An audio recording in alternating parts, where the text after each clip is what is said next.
ஒன்றுமே புரியலையே அப்படின்றது தாங்க அவங்களுடைய டேக்லைனு. சீசன் 9 ப்ரோமோ பார்த்தீங்கன்னா தெரியும். ஃபஸ்ட்டு வந்த ப்ரோமோ விஜய் சேதுபதி ஒரு ஷாப்பிங் மாலுக்கு போவார். வெளியே வரும்போது செக்யூரிட்டி வந்து பஞ்ச் பண்ணுவார் பில்லை. எதுக்கு பஞ்ச் பண்ணுறீங்க? தெரில சார், அவங்க சொல்கிறாங்க நான் பஞ்ச் பண்ணுறேன் சார் அப்படின்னுவார். செக்யூரிட்டிக்கு தெரியாதா எதுக்கு பஞ்ச் பண்ணுறேன்னு? முதல்ல அவனை வேலையிலேருந்து தூக்கணும், அது வேறு கதை.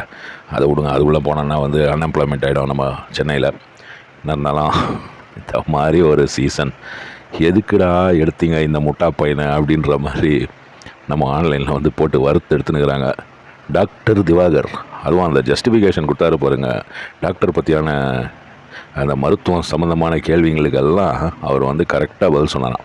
அவன் ஒரு டாக்டரே கிடையாது, ஃபிசியோதெரபிஸ்ட்டு டாக்டரா இல்லையா அப்படின்றது அது வேறு ஒரு டாப்பிக்கு. அதுக்குள்ளே போனோன்னா ரொம்ப சர்ச்சையாகிடும். ஃபிசியோதெரபிஸ்ட்டுக்கும் டாக்டருக்கும் சம்மந்தம் இல்லை அப்படின்றது தான் என்னுடைய ஒப்பீனியன். ஏன்னா டாக்டருன்றது வேறு, ஃபிசியோதெரபிஸ்ட்டுன்றது வேறு. ஃபிசியோதெரபிஸ்ட்டு அவரை 100 பேரில் ஒரு 10 பேர் கூட டாக்டர் எக்ஸாம் பாஸ் பண்ண மாட்டான்னு வைங்க. அவ்வளோ முட்டா பசங்க தான் ஃபிசியோதெரபிஸ்ட் இதுக்கு போவாங்க.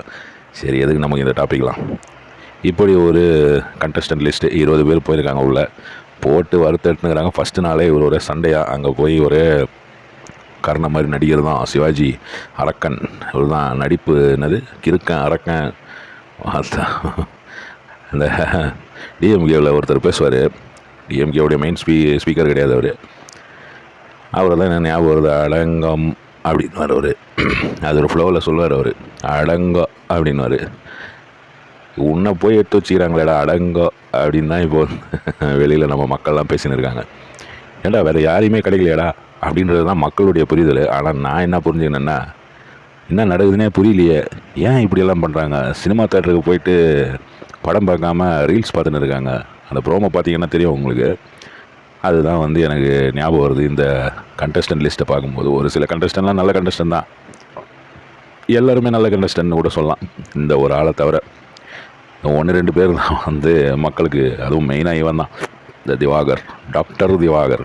அடங்கோ நாங்கள் சொல்கிறது, விஜய் சேதுபதி வந்தாலும் வந்தார், அவரை வந்து இப்படி போட்டு ட்ரோல் பண்ணுகிறாங்க. யோ நீ ஏன் பிக் பாஸுக்கு வந்த அப்படின்ற மாதிரி ஆகிப்போச்சு மக்கள் முன்னாடி. ஆனாலும் ஓரளவுக்கு லாஸ்ட் இயர் பார்த்துருப்பீங்க.